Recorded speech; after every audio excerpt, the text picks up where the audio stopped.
샬롬 샬롬 샬롬 샬롬 샬롬. 하나님 사랑합니다. 여러분 주 안에서 사랑합니다.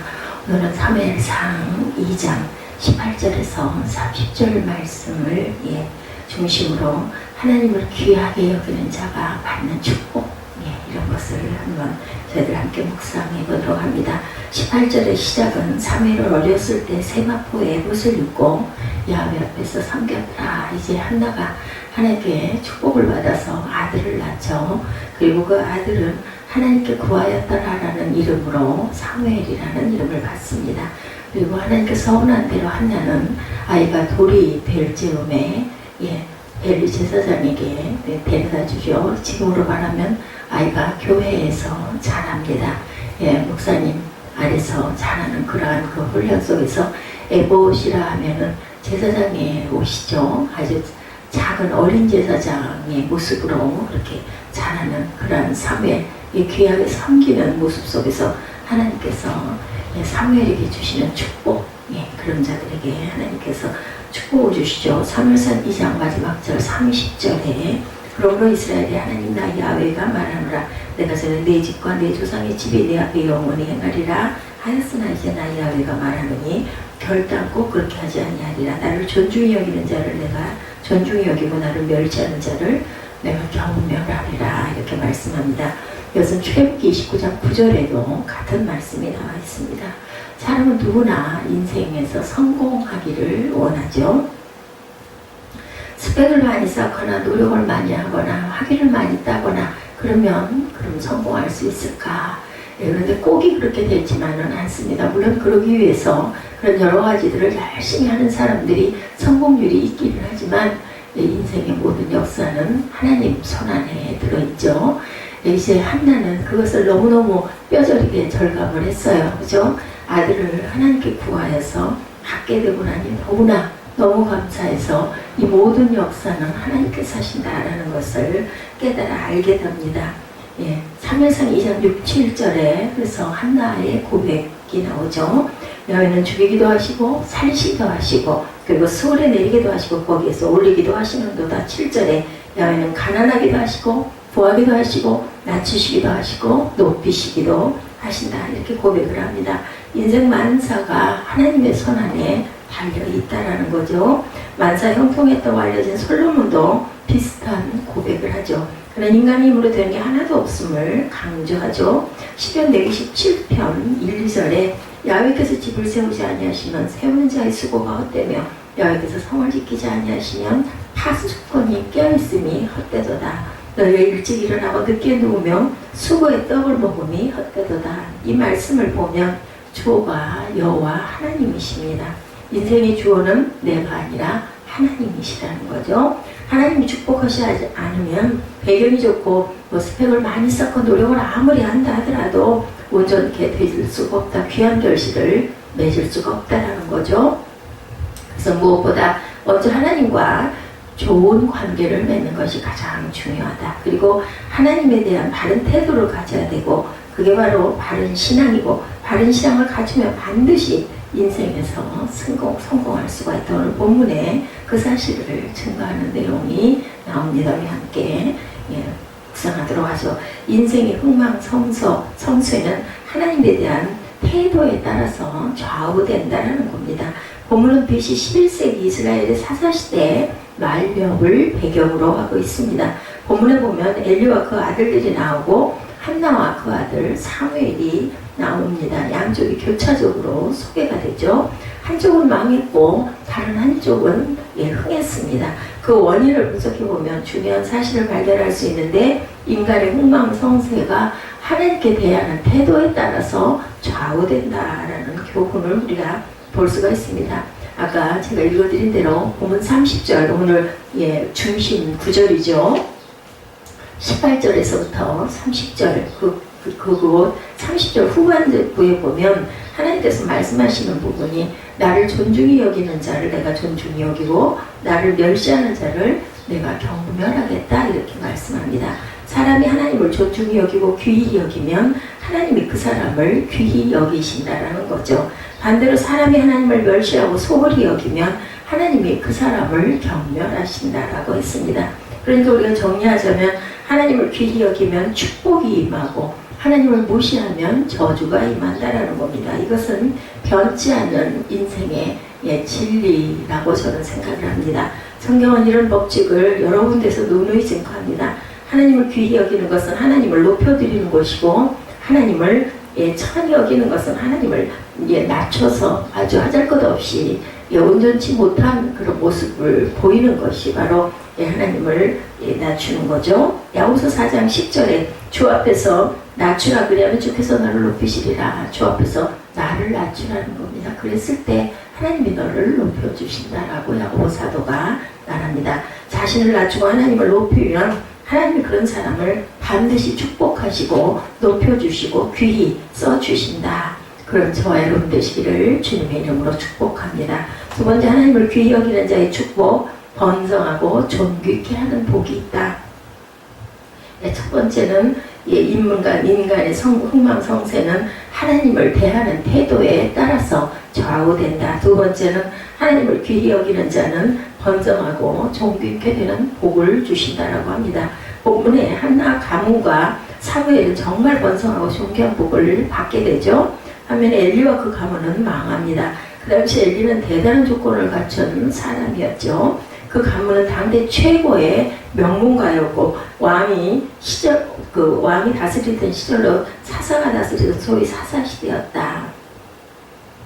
사사는 재판관이란 말인데 하나님의 뜻을 받들어 백성들의 문제를 재판하는 사람이죠. 엘리가 바로 그런 사사이고 동시에 또한 대제사장이기도 했습니다. 그런데 정치와 종교의 모든 권한을 갖고 있던 그런 사람이었죠. 근데 엘리와 그 가문이 얼마나 철저히 망했는지 성경에는 자세히 기록합니다. 31절이죠. 하나님께서 엘리에게 주신 경고의 말씀이 나옵니다. 오늘 본문에. 보라, 내가 내 팔과 내 조상의 집 팔을 끊어 내 집에 노인이 하나도 없게 하는 날이 이를지라. 노인이 하나도 없다는 말은 가문의 모든 사람이 일찍 죽기 때문에 노인이 없는 거겠죠. 무서운 저주이고 실제로 학자들이 조사한 바로는 그 가문의 사람 중에 20세를 넘긴 사람이 없었다라고 나타나 있다 믿습니다. 특히 엘리의 두 아들 홈리와 비나스는 전쟁터에서 비참하게 죽을 것이고 그 예언을 그렇게 했는데 바로 그렇게 되죠. 34절에 내 두 아들 홈리와 비나스가 한날에 죽으리니 그 둘이 당할 그 일이 내게 표징이 되리라. 이것은 4장 10절에서 22절에도 나타납니다. 두 아들의 비참한 소식을 전해 들은 엘리 자신도 충격을 받아서 그만 그 자리에서 목뼈가 부러져서 즉사하죠. 무서운 비극이 그 가정을 암으로 덮습니다. 엘리와 두 아들 더 나아가 가문 전체가 비참하게 몰락할 원인은 바로 다름 아닌 하나님을 무시하고 소홀히 했다라는 거죠. 반면에 한나와 그 가문은 남편 엘가나는 엘리처럼 레위 지파의 사람이기는 했습니다. 그러나 아주 소박한 평민 가문에 불과했죠. 게다가 한나는 아이를 낳지 못하는 불임증 여인으로 고대 이스라엘 사회에서는 굉장히 천대를 받는 그러한 처지였었습니다. 그런데 하나님 앞에 매달려 기도함으로 낳은 아들, 그게 바로 사무엘.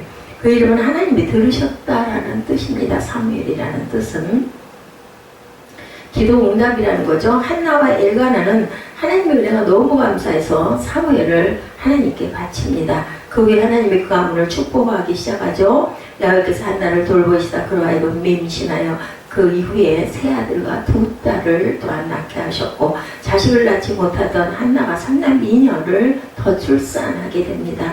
다산의 축복입니다. 그 당시로는 정말 큰 축복이죠. 특히 사무엘은 제사장감으로 자랍니다. 26절에 아이 사무엘이 점점 자라며 야훼와 그 사람들에게 은총을 더욱 받더라. 귀히 여김을 받는 사무엘이 됩니다. 사무엘은 하나님과 사람들에게 사랑을 잔뜩 받고 자라죠. 하나님 그를 엘리를 대체할 새로운 대제사장으로 예비하셨습니다. 사무엘상 2장 35절에 엘리의 몰락을 예언하면서 동시에 사무엘이 혜성처럼 등장할 것을 예언하십니다. 내가 나를 위하여서 충실한 제사장을 일으키리니 그 사람은 내 마음 내 뜻을 행할 것이라. 내가 그를 위하여 견고한 집을 세우리라. 이렇게 2장 35절에 증거합니다. 충실한 제사장은 다름 아닌 사무엘을 가리키죠. 사무엘이 하나님을 기쁘시게 하는 새로운 대제사장이 될 것을 예언한 말씀이 그대로 성취됩니다.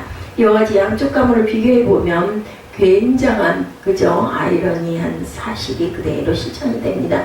하나님에 대한 태도가 그들의 운명을 완전히 극과 극으로 갈라놓습니다. 이런 사실을 보면 하나님을 대하는 태도가 얼마나 중요한지를 우리가 유념해야 합니다. 여러분 다시 한번 강조해 말씀드리면 성공적인 인생과 가문이 되기를 소원한다면 비결은 하나님을 귀히 여기는 것, 하나님으로 온전히 대접하는 것, 지금 오늘날로 말하면 예배를 소중히 여기는 거죠. 영과 진리로 예배를 드려야 되겠다. 예, 그래서 하나님의 축복 속에 번성케 되고 존귀케 되는 저와 여러분들이 되시기를 주님의 이름으로 축복합니다. 세 번째, 하나님을 귀하게 여기는 건 예배 말씀 헌신을 최우선 순위로 하는 것. 구체적으로 어떻게 하는 게 하나님을 귀히 여기는 것일까? 여러 가지가 있겠지만 그 중에 세 가지를 소개합니다. 모든 면에서 하나님을 최우선순위로 모셔야 하는데 특히 세 가지를 우선순위로 삼으면 하나님을 귀히 여길 수 있습니다. 구체적으로 예배와 말씀 그리고 헌신의 삶을 최우선으로 삼으면 되겠죠. 예배가 우선 첫 번째 예배는 인간의 존재 목적이죠. 태초에 하나님께서 우주 만물을 창조하시는 목적은 다름 아닌 영광 받으시기 위해서, 오늘날로 말하면 예배 받으시기 위해서 하나님은 그 자신을 완전하시고 그 자신으로 충족하시지만 굳이 우주 만물을 창조하신 것은 영광 받기 위함이다. 예, 창세기에 보면 이렇게 나타납니다. 예배라는 하나님의 영광과 능력과 존귀를 드러내고 높이는 것입니다.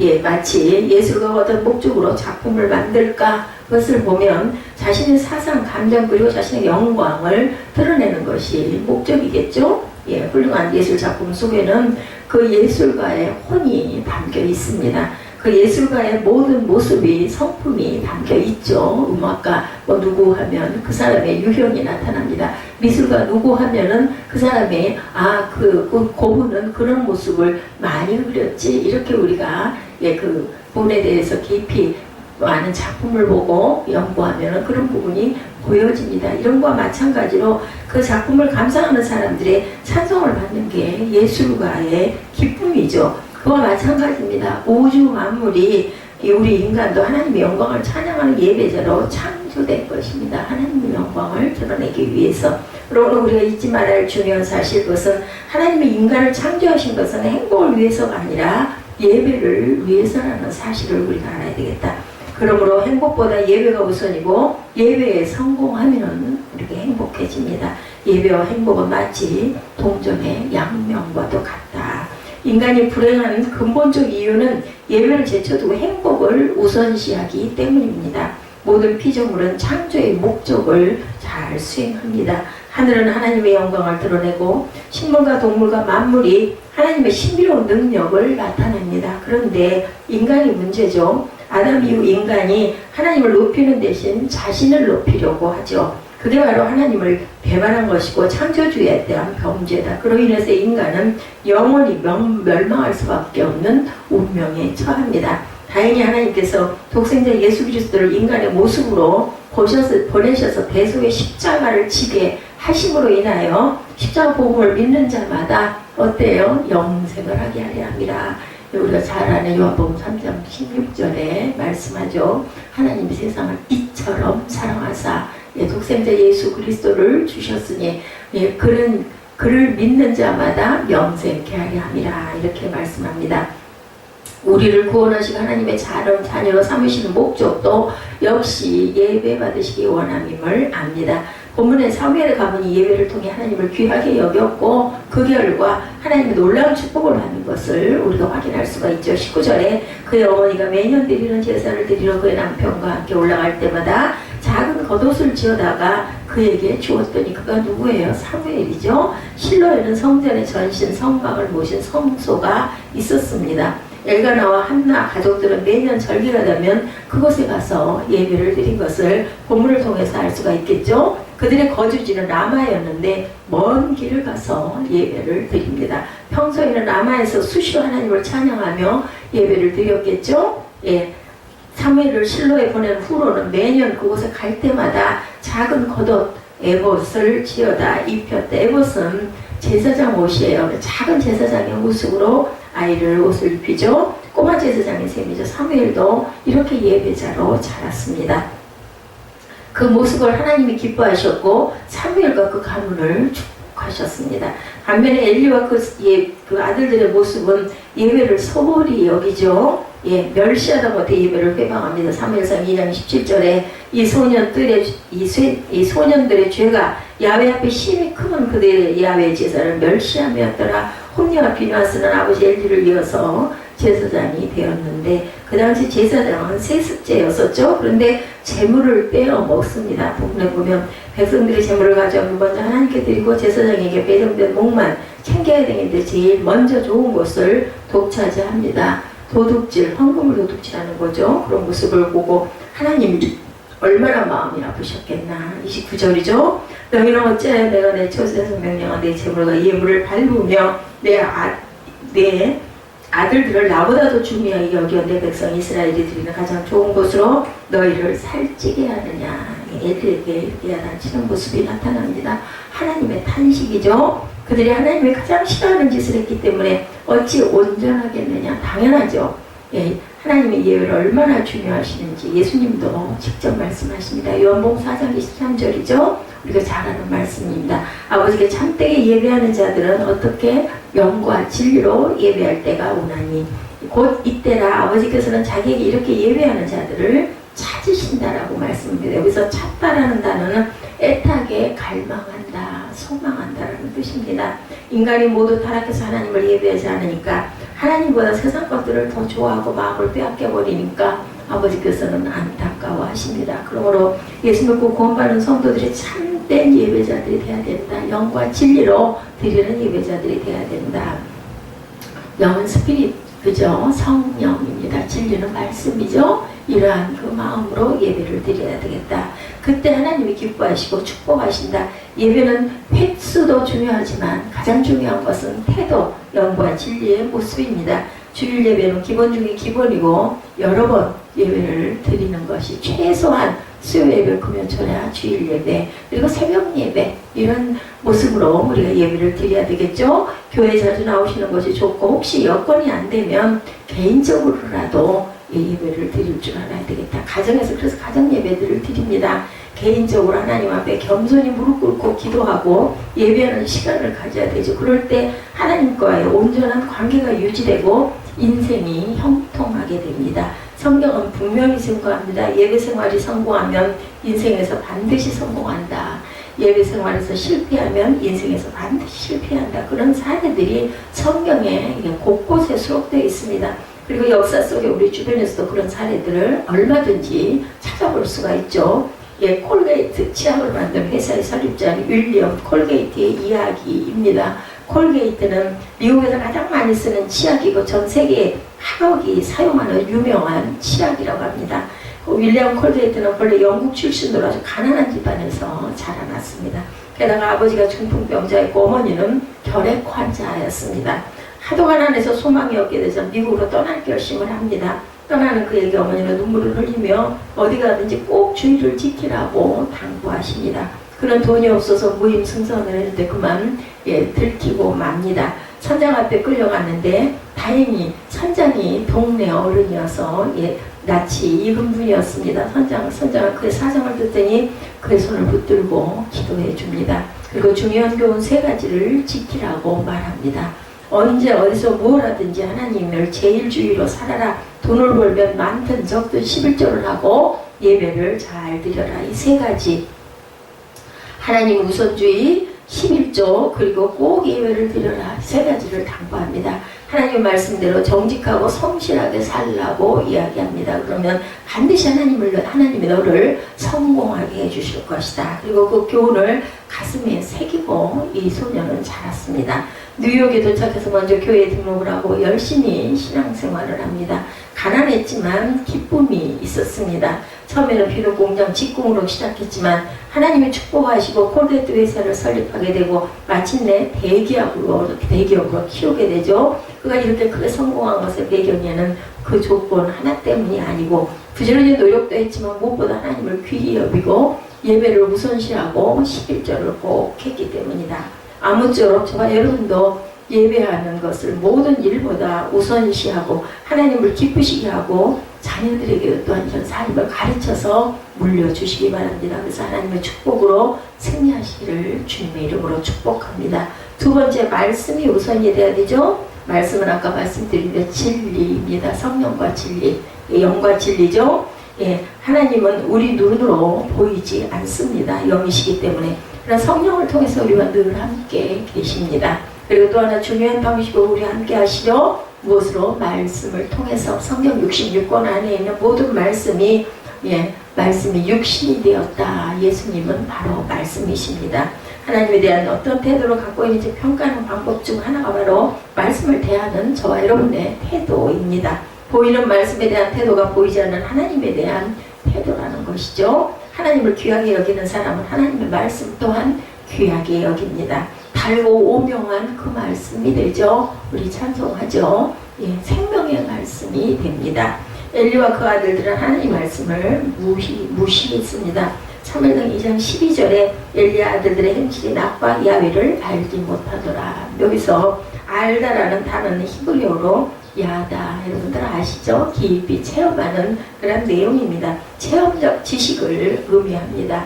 그의 머리로만 아는 관념적 지식이 아니라 체험적 지식은 말씀을 듣고 실천할 때 생깁니다. 엘리는 성경을 알았고 가르치기도 했지만 생활 속에서 실천하지 못했습니다. 그 아들들도 당연히 마찬가지였겠죠. 그까짓 거 제멋대로 하고 이렇게 살고 불량한 생활을 했습니다. 그런 사람들이 하나님이 축복할 수가 없겠죠. 절대로 축복받을 수가 없습니다.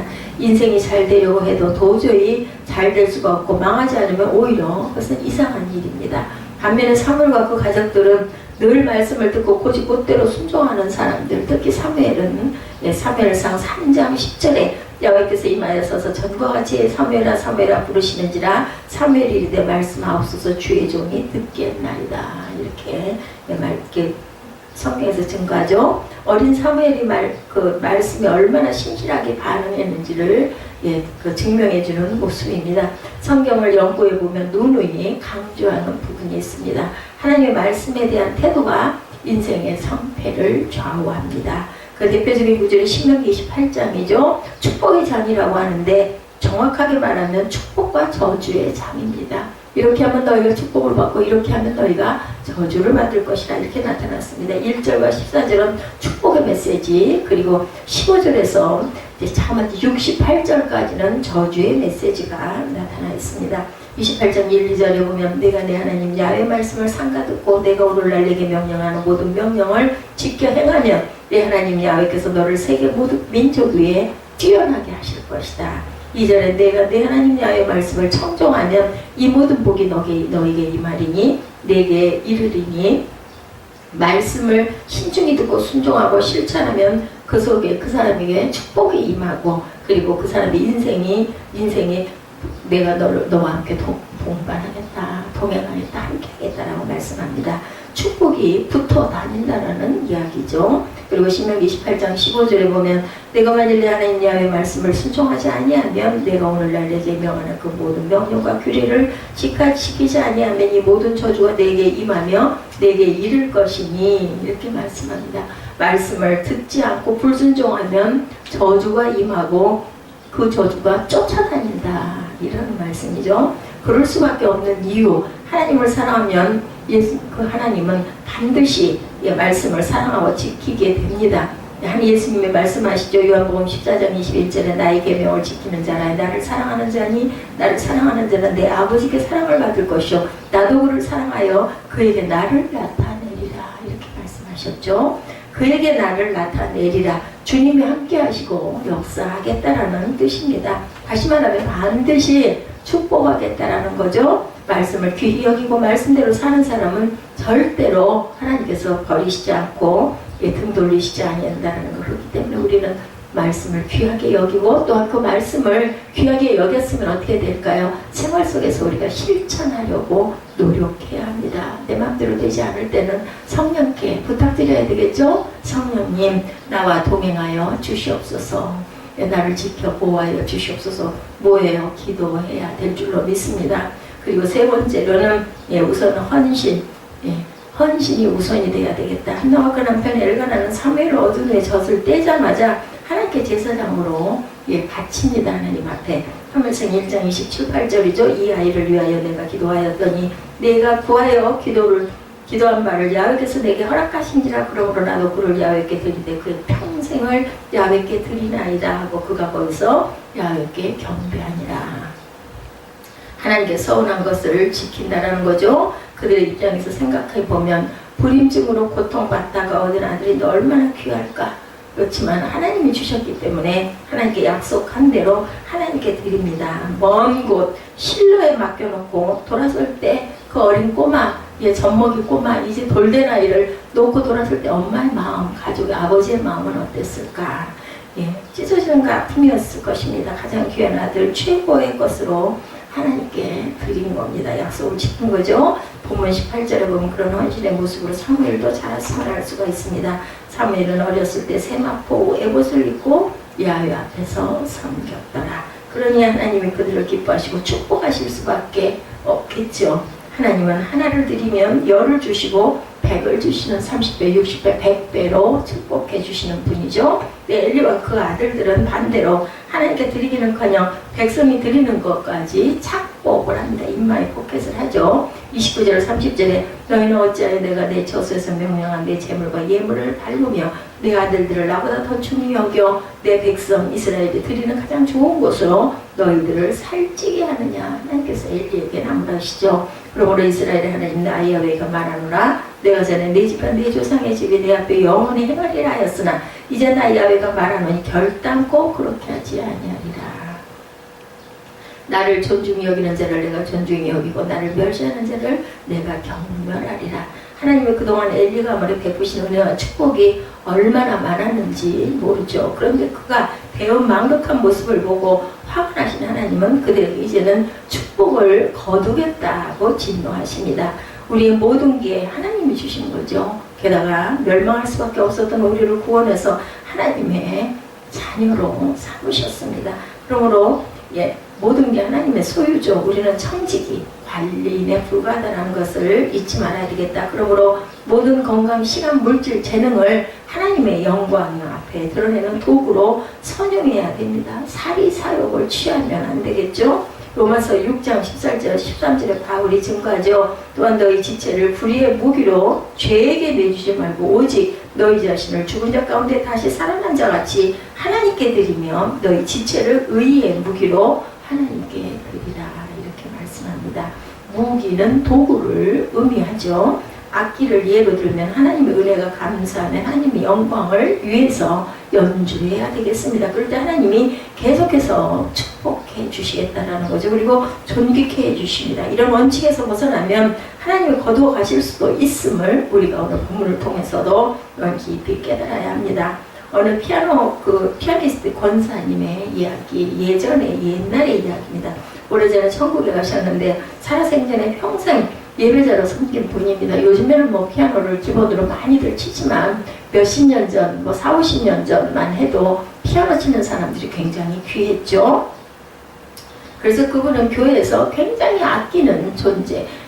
저도 기억이 납니다. 어렸을 때 반주자가 없으면 아무것도 안 돼요. 요즘에는 반주기도 있고 여러 가지 악기가 있지만 그때는 풍금이죠, 풍금. 풍금 한 대가 울려야만 우리가 살동가를 부를 수가 있어요. 그래서 반주자가 어느 교회든 굉장히 귀한 대접을 받았던 것을 저도 기억이 납니다. 잘하다가 한 번은 이 반주자 권사님이 짜증이 났다고 그래요. 혼자서만 나만 맨날 이렇게 고생을 하느냐 이런 생각을 했다고 합니다. 그래서 목사님에게 그만두겠다고 말을 했어요.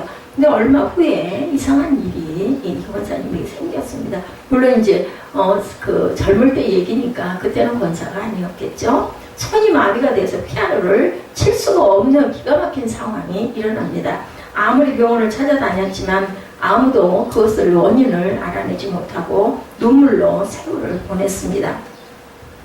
그러다가 그래서 눈물로 손이 그렇게 마비가 되니 얼마나 괴로웠겠습니까? 피아노 반주뿐만이 아니라 일상생활을 할 수가 없었겠죠. 눈물로 회개를 하고 통곡하고 기도합니다. 어느 날 마음속에 하나님 이제는 용납해 주신다. 이제는 하나님께서 예, 용납해서 나를 고쳐주셨구나라는 그런 감동이 왔다고 합니다. 그래서 용기를 내서 건반 앞에 앉았는데 손이 풀리면서 다시 피아노를 예전같이 칠 수 있게 됐다고 합니다. 그래서 곧바로 목사님에 가서 절대로 불평하지 않고 평생 반주자로 섬기겠습니다 라고 약속을 했다고 그래요. 그분은 천국에 가시기 직전까지 감사하며 늘 반주를 하는, 감사하면서 반주를 했다고 합니다. 내가 하는 것 같지만 사실은 하나님이 허락하셔야 할 수 있는 것이고, 내 것 같지만 하나님이 주셔서 우리가 맡아가지고 가는 거죠. 모든 게 하나님의 것임을 알고 하나님을 먼저, 하나님께서 나를 사용하시는 것을 우리가 감사해야 되겠다. 하나님이 더해주시는 축복의 역사를 경험해야 됩니다. 인생에서 승리하고 싶을 때 열심히 노력하는 것도 중요하지만 무엇보다도 먼저 하나님을 최우선으로 귀하게 여기고 예배를 귀하게 여기고, 그리고 또한 그 말씀 속에서 우리가 그 말씀 속에 말씀을 행하는 삶을 살 때, 그리고 섬기는 삶을 살 때 하나님께서 나를 보호하시고 인도하시고 축복하신다는 것을 오늘 본문을 통해서도 우리가 홈니와 비느하스, 엘리 제사장의 두 아들, 그리고 사무엘을 통해서 비교함을 우리가 봅니다. 예배로 말씀으로 헌신으로 하나님을 귀하게 여기시는 저와 여러분들 되셔서 하나님께서 귀히 쓰시고 귀하게 축복하시고 번창하게 하시는 그런 역사를 여러분들 안에서 이루시기를 주님의 이름으로 축복합니다. 기도하시겠습니다.